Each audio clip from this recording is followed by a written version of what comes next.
Queria agradecer o convite que veio através da Rosane. A Júlia vai esse nosso apoio aqui.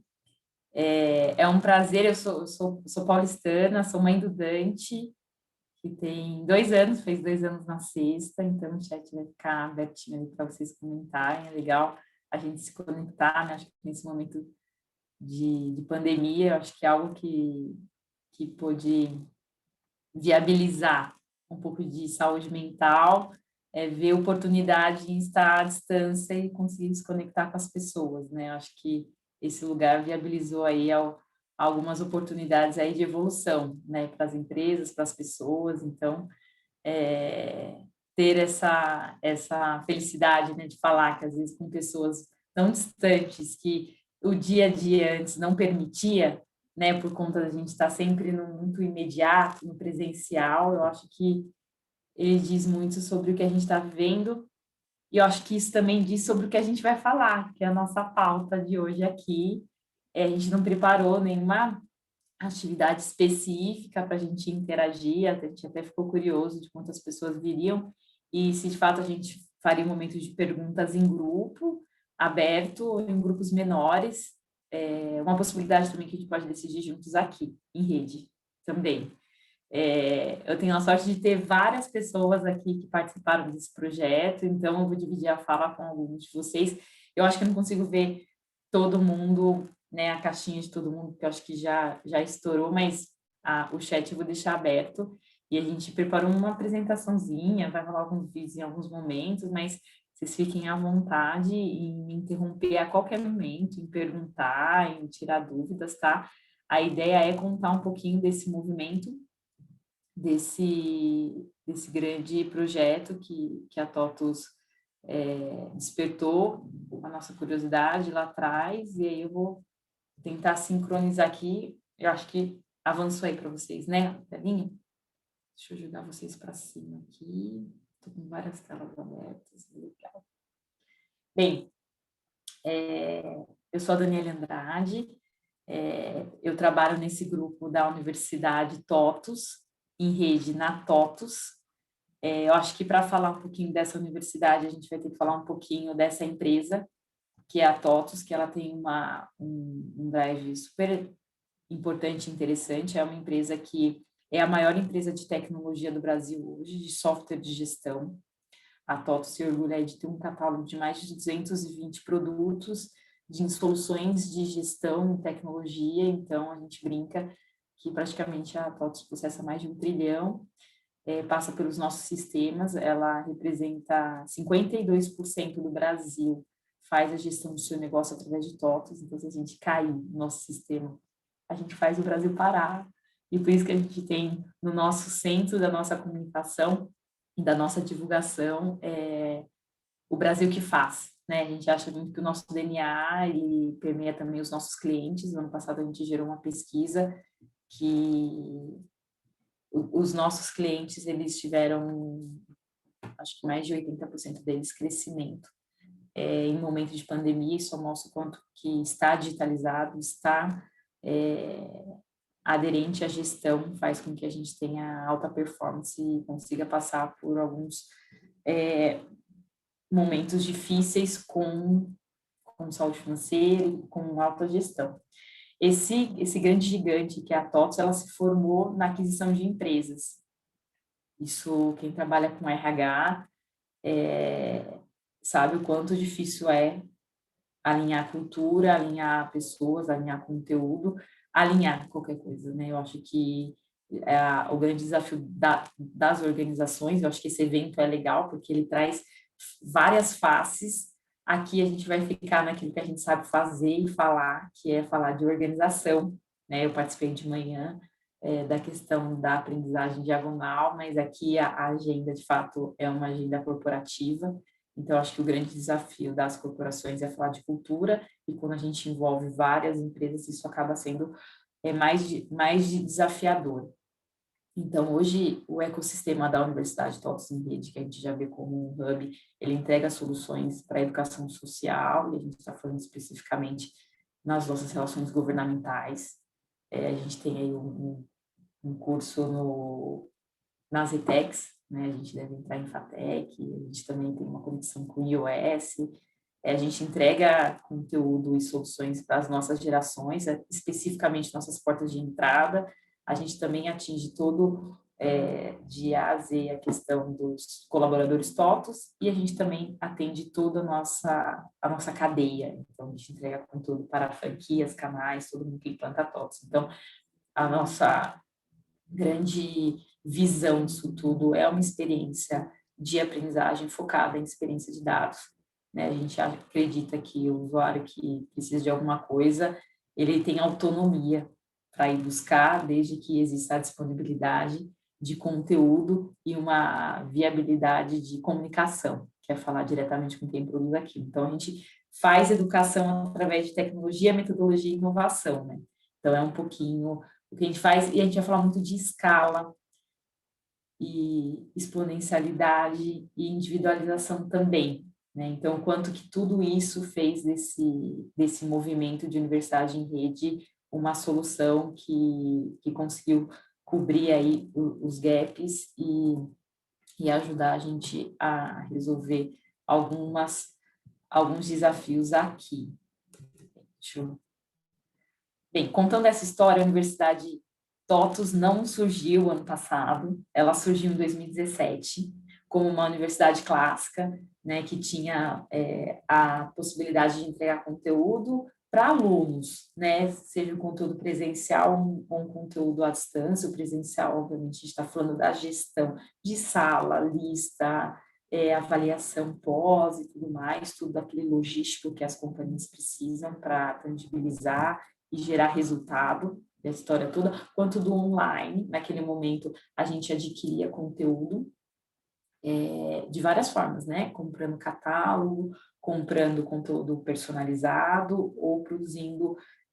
A gente tem uma área de fábrica interna que desenvolve conteúdos técnicos e ali eles tinham um formato e entregavam. Bem, esse modelo todo mundo conhece, ele precisa de investimento. Seja ele alto ou baixo, ele anda, ele se desenvolve através de investimento e o usuário, o circuito dele de interação é referente ao material. Então, boas experiências de aprendizagem, elas partem do objeto de aprendizagem disponibilizado dali em diante, né? Poucas iniciativas, mas tem um pré-teste, tem uma interação de pré-work, mas se vocês forem pensar, sempre existe, tudo nasce a partir do objeto que a companhia disponibiliza. Então, essa talvez seja fosse a nossa primeira reflexão daquele momento, né? Se de fato isso era suficiente para os usuários serem provocados apenas pela organização. Bem, o conteúdo dessa universidade, obviamente, que era pouco para o desafio da TOTOS. No seu nascimento, a gente já começou a questionar. Eu entro na companhia em 18 eu namorei aí a TOTOS muito tempo, eles queriam mais, queriam investir mais, mas acima de tudo a TOTOS tinha uma grande dúvida se eles tinham um modelo, né? A gente pode investir mais, a gente pode entregar, mas será que é o modelo? Será que é o modelo investir? Será que é o modelo esperar que o usuário acesse? Será que é o modelo fazer o curso obrigatório? Então, eles tinham várias questões e nem sempre as soluções do mercado eram entregues. E aí, eu acho que veio também a segunda provocação. Se de fato tudo que as empresas precisam estão fora ou estão dentro, né? Eu lembro que eu vim do mercado no varejo e tinha um chefe que ele me ensinou que a gente tinha uma frase que era, quando a gente entrava em loja, a gente chegava e falava, como é que tá? Pessoal, o movimento está parado. Essa frase do movimento está parado, ela não agride só a física. Eu acho que ela agride também o resultado, né? Porque esse movimento que está parado, que deveria se movimentar, ela também deveria ser visto por nós, né? Que estamos sentados nas cadeiras de treinamento e desenvolvimento, o quanto que a gente gera esse movimento, né? Porque esperar que o movimento venha de fora, talvez esse movimento não exista, né? E o quanto que a gente permite que essa história de aprendizagem para esses latinos, para todo o legado que a gente tem de tradição educacional, quanto que é suficiente para que as pessoas se sintam engajadas e motivadas a aprender ou até ensinar. Então, eu entro em 19, com uma universidade clássica com grandes desafios, e ali a gente já começa a fazer um desenho. Então, eu falei aqui, né, a questão, a gente tinha um desafio de custo, 220 produtos, né, que em squads aí a gente passa de 3 mil soluções, né, a gente tinha uma questão do multiplicador de conhecimento, parar a sua produtividade para ensinar alguém, e o quanto que isso tinha, né, padrão, o quanto que era importante ter padrão, ou o quanto que isso dava produtividade para quem aprendia, e assim vai. A gente tinha um gap histórico, né, da metodologia ágil, acho que afetou todo mundo que desenvolve software, a ausência da documentação, né? Então, isso é um material super importante para quem trabalha com desenvolvimento, né? Ter um material que é aquilo que o cliente chama a gente para entregar para pedir um projeto, né? A gente fala, mas você tem conteúdo base, né? Você tem alguma coisa para partir, né? Para construir a sua solução, né? E não tinha, né? Isso era uma realidade aqui.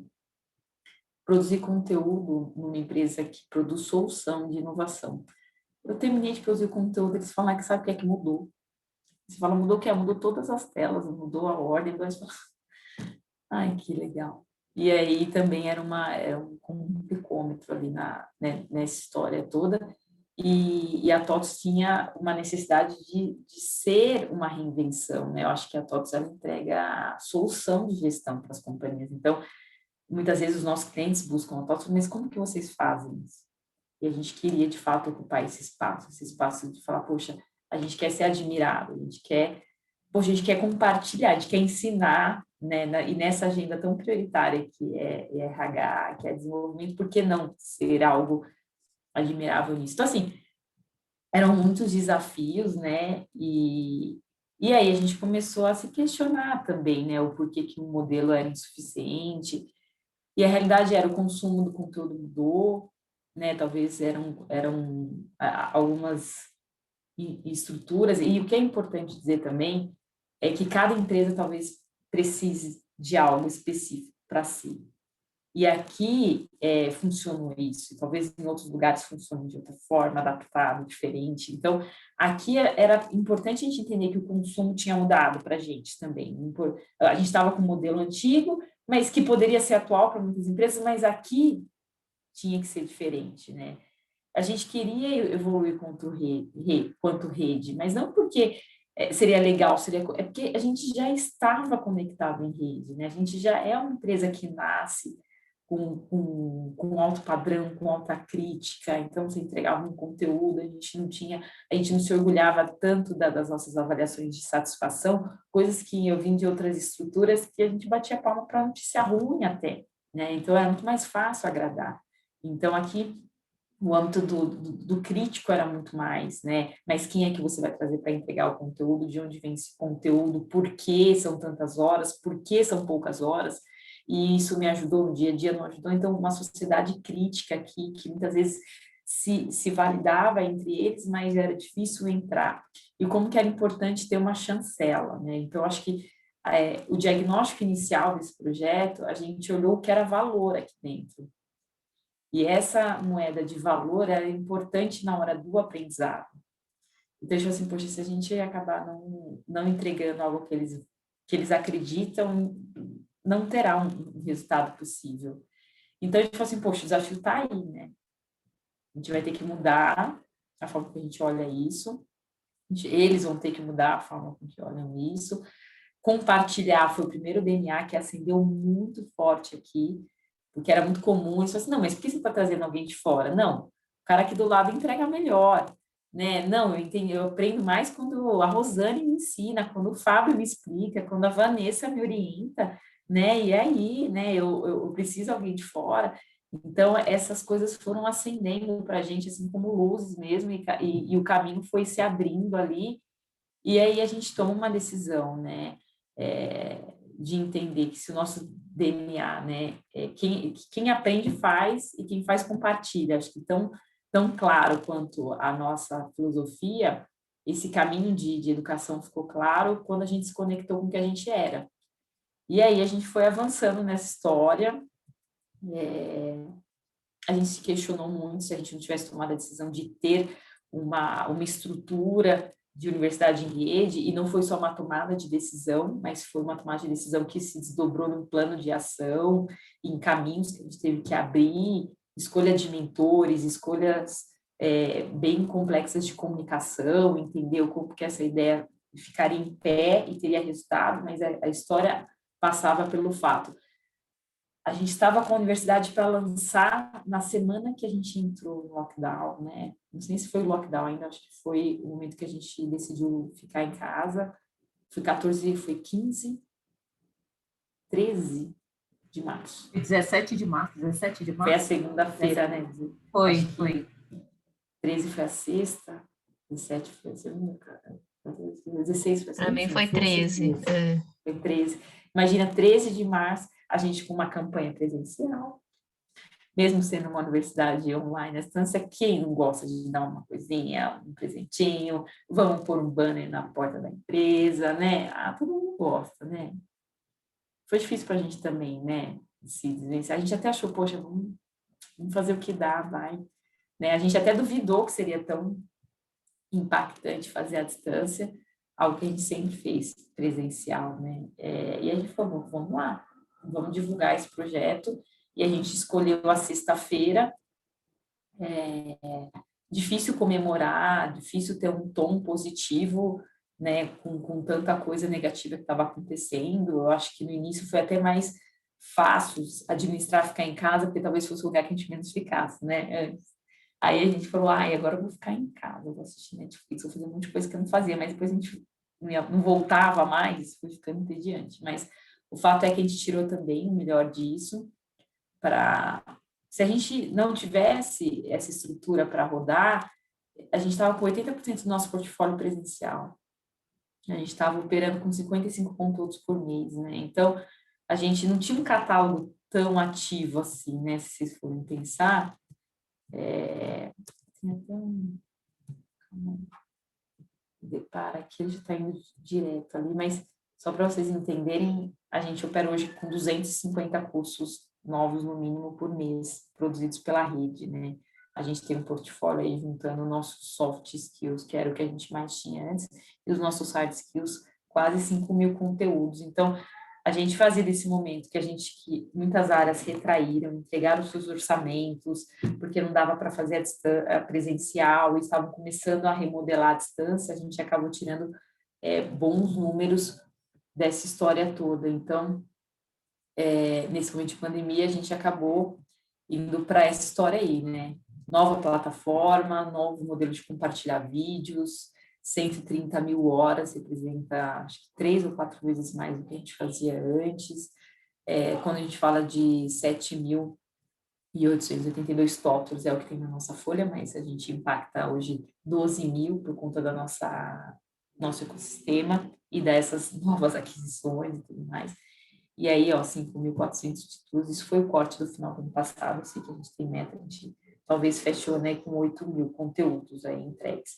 Então, a história passou um pouquinho por aumentar, Vital também está aí, um leão aí do nosso público tech, e é um pouco disso, né, e essa história de rede passa também por melhorar a nossa capacidade de entrega. A gente tem até uma conselheira que eu estava falando com o conselho esses dias, ela falou assim, Dani, por acaso não seria incomum você falar que eles gostam mais do que vocês fazem hoje do que faziam antes? Eu falei, pois é, porque eles falam, poxa, eu vou acessar para ver o Vital falar, eu sentava perto dele, eu aprendia com ele. A distância agora eu nem mais encontro o Vital, né? A gente está em squads diferentes tal, mas ele fez um conteúdo, ele publicou uma trilha.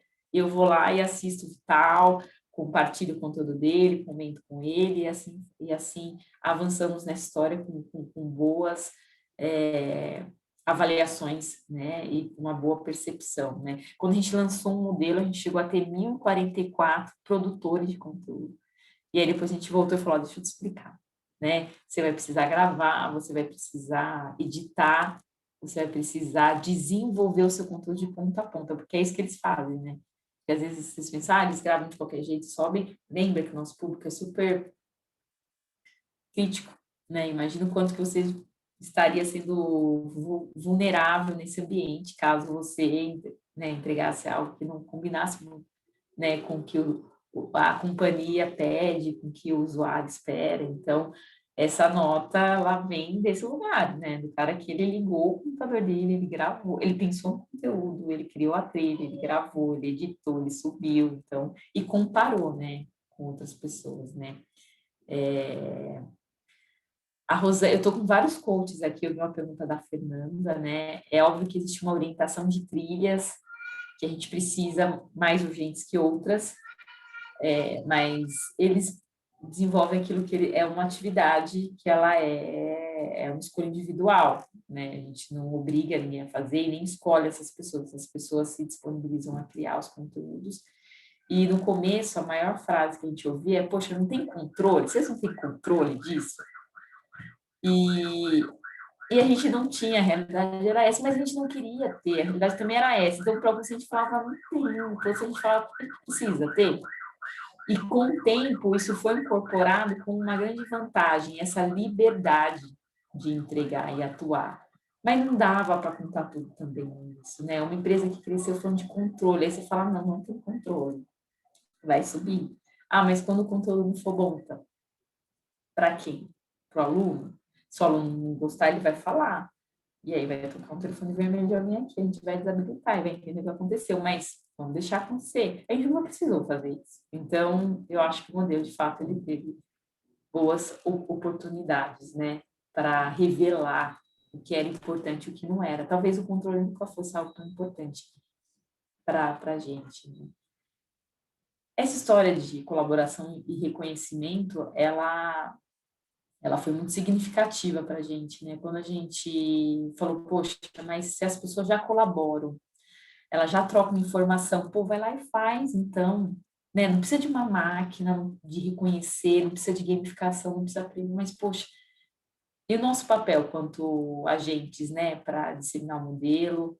E eu acho que mais do que premiar, a gente queria reconhecer, falar assim, poxa, você está dando aquilo que você construiu, e às vezes você construiu uma energia individual mesmo, né? Você estudou depois do seu horário de trabalho, e hoje a gente, obviamente, a gente está cercado de toda a nossa documentação jurídica sobre a produção de conteúdo e a propriedade intelectual de quem é, mas a gente sabe que um grande volume de conteúdo produzido nesse momento que a gente vive são entre eles, né?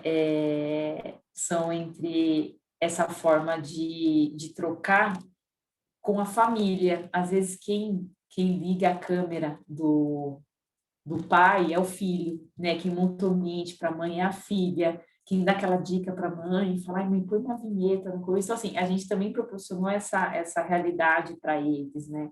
Tanto é que no reconhecimento do início do ano, tivemos 2 pausas de reconhecimento,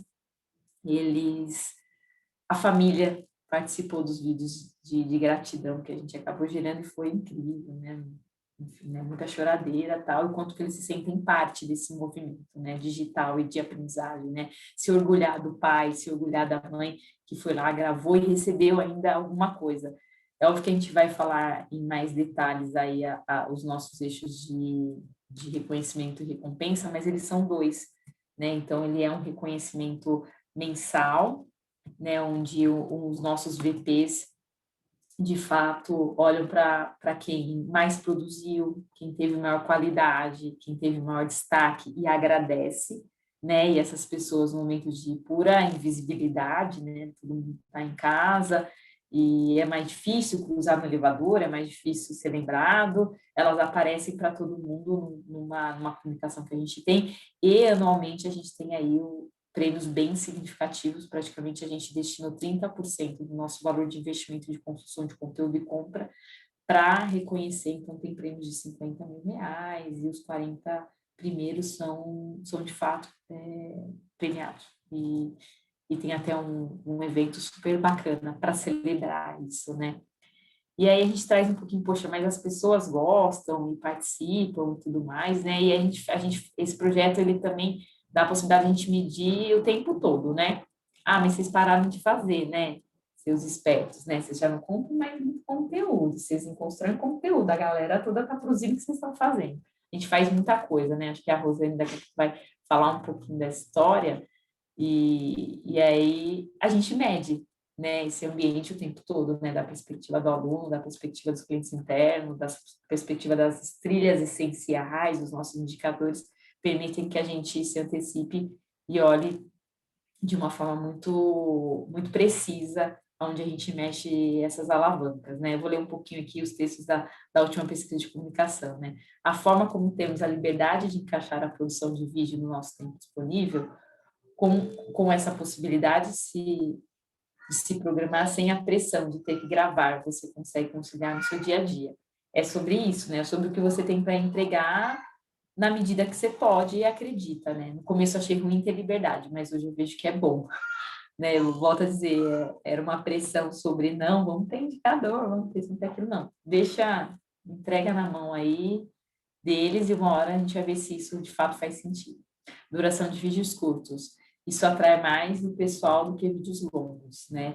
É legal que essa frase faz a gente lembrar o primeiro corte de como seria o estilo dos nossos cursos foram feitos pelos nossos estagiários, né? Eu tinha 3 estagiários e aí eles fizeram uma semana uma atividade sobre navegar no YouTube e falar que aprendeu alguma programação, mas qual foi o vídeo que mais ajudou a eles a incorporar uma nova programação na vida deles? E aí eles trouxeram esse insumo. E a partir disso a gente conseguiu entender qual que era a melhor metodologia de ensinar sistema e construímos todo o treinamento inicial com esses insights. Eu acho que esse projeto diz também sobre acreditar no que cada um traz, né?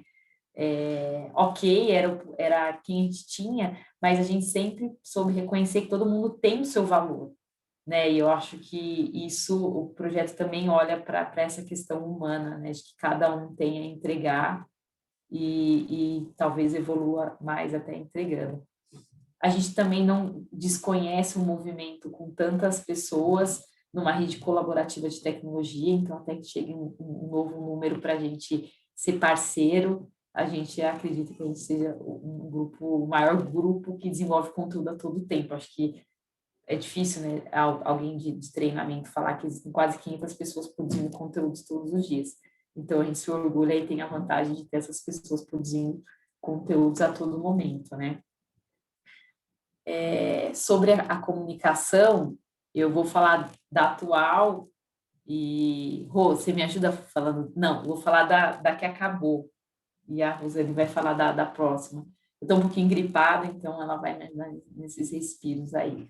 Bem, quando lançou esse projeto, acho que tão importante quanto ter uma estrutura, quanto ter uma ideia, quanto ter algo conectado, é como a gente comunica. Porque aí se a gente não comunica, a pessoa, né, as pessoas não vão entender e tudo mais. E aqui a gente, a primeiro ano desse projeto, ele teve essa arte, essa base de comunicação que é traga o seu poder, né? A Universidade de TOTS em Rede, a gente tomou a decisão de manter o nome universidade, por ser um modelo que tinha gerado muita expectativa e não tinha alcançado os resultados, a gente também recebeu o legado de talvez ser desacreditado, então a gente tinha um papel de reversão, mas a gente falou, poxa, vamos acreditar no nome universidade, vamos acrescentar um sobrenome para ver se funciona, e caiu no gosto do pessoal, mas traga o seu poder. Era algo super importante, né? E apoiar quem aprende faz e quem faz compartilha, que quem compartilha é herói. Então, a gente ficou com esse mote, que durou um ano. Isso é importante porque ele refletiu nessas nossas comunicações semanais e dava... A comunicação ela é muito leve, muito engraçada, é um humor super respeitoso do momento que a gente vive, mas é importante para o usuário também, a gente encerrou essa campanha num ano de universidade e a gente abriu um novo game, que a Rosane vai contar um pouquinho, quiser passar um videozinho também, Rô. Isso, como é importante também ter esse cuidado de comunicar diferente também, né? E para dizer que esse projeto está vivo, né? Não foi um ano só que passou, não vira paisagem, né? Eu tiro daqui da minha apresentação, você entra. Pode ser, pode ser. Bom, gente, bom dia. Depois também, se o pessoal da universidade que está aí quiser participar também, fiquem à vontade. Fábio, Van, Rod e tal. A Kelly, acho que está por aí. Bom, A gente, como a Dani falou, a gente abriu mão do controle, né? Isso é muito, em alguns momentos é muito difícil, né? Mas isso foi muito importante para a gente não ser um cotovelo na universidade, né? A gente não ser uma barreira para esse compartilhamento em rede. Isso foi fundamental para nós, para a gente ver o resultado que a gente tem hoje, né? Então, os produtores de conteúdo, qualquer TOTO pode ser um produtor de conteúdo, isso é muito importante a gente falar, né, Dani? E eles compartilham o conhecimento que eles têm. É como um grande festival de pedidos e ofertas aí, pessoal do